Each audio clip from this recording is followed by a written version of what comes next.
Si Jesus at ang Bagyo. Ang kwentong ito ay halaw sa librong My Bible Friends Book 1 na inilathala ni Etta B. Digering at inilimbag ng Philippine Publishing House. Si Jesus ay nakatayo sa loob ng bangka. Ang bangka na kung saan ay ginagamit sa pangingisda. At meron itong isang malaking layag. At siya ay nagsalita sa maraming tao na pumunta at handang makinig sa kanya. Sa buong maghapon, siya ay nagsalita ng iba't ibang kwento sa tao. Nang sumapit na ang gabi, sinabi niya sa kanyang mga alagad, "Tayo ay pumunta sa kabilang pangpang ng ilog upang magpahinga." At kinalagan nila ang tali ng bangka at tinulak pailalim sa dagat, at itinaas ang layag. At ang bangka ay dahan-dahang pumalayo sa pangpang hanggang sila ay napunta sa malalim na tubig.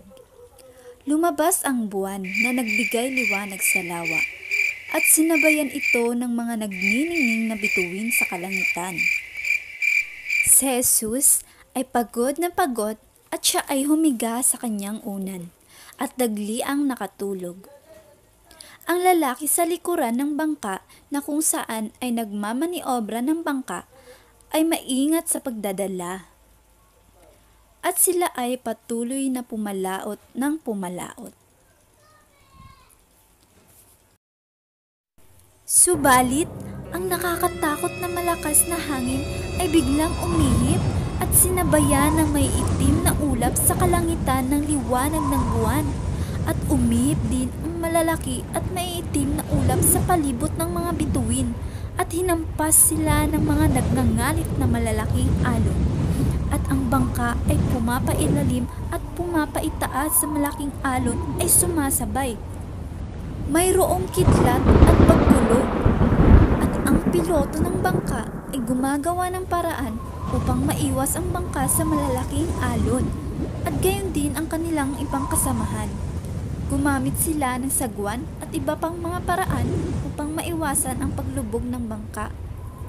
Subalit ang bangka ay unti-unting napupuno ng tubig at ito ay unti-unting lumulubog. Ang mga kalalakihan ay natakot at ginising nila si Jesus. Panginoon, ligtas mo kami, mapapahamak tayo. Ang kanilang pag-iyak. Narinig ni Jesus ang kanilang pagtangis at paghingi ng tulong, at ramdam niya ang galit ng hangin. Nakita niya ang pagkidlat at narinig ang pagkulog. Subalit hindi siya natakot. Siya ay tumayo at nagsalita sa hangin at alon. Kapayapaan ay manatili. Ang hangin at alon ay tumigil.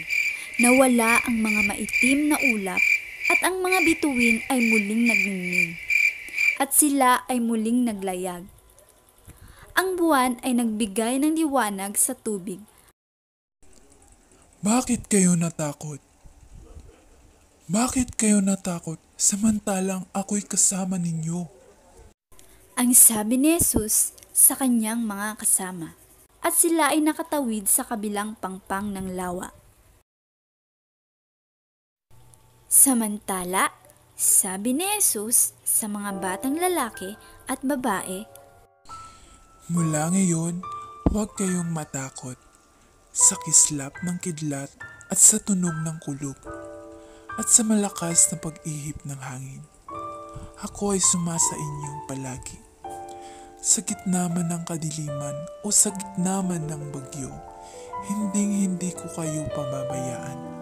Kaya huwag kayong matakot.